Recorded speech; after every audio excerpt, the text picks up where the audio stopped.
వారికి నేను ధన్యవాదాలు తెలియజేస్తూ, రైతులపై రాజకీయం చేయాలంటే రేవంత్కి సిగ్గుండాలన్నారు బీజేపీ ఎంపీ ధర్మపురి అరవింద్. కొనుగోలు కేంద్రాలు ఏర్పాటు చేయక రాష్ట్ర ప్రభుత్వం పనిచేయక సాకులు చెబుతోందన్నారు. రేవంత్ అసమర్థతతో రైతులు గోసపడతారని, ప్రపంచంలో బియ్యం డిమాండ్ పెరుగుతుందన్నారు.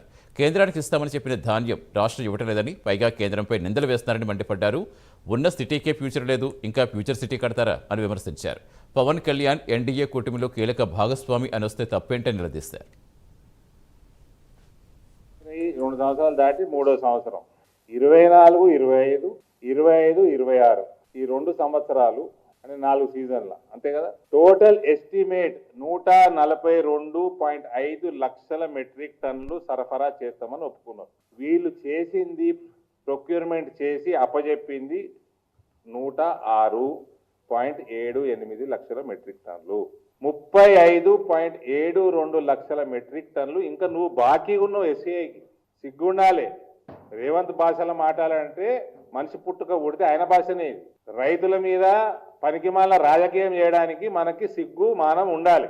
నీకు చాతగాని దద్దమ్మ నువ్వు ఊకే బురదల్లే కార్యక్రమాలు చేసుకోకు. తెలంగాణ 142.5 ఇస్తాన్నారు, 106.5, 35.72 ల్యాక్ మెట్రిక్ టన్ షార్ట్, 25.07% మీరు ఇంకా అభయపాలి.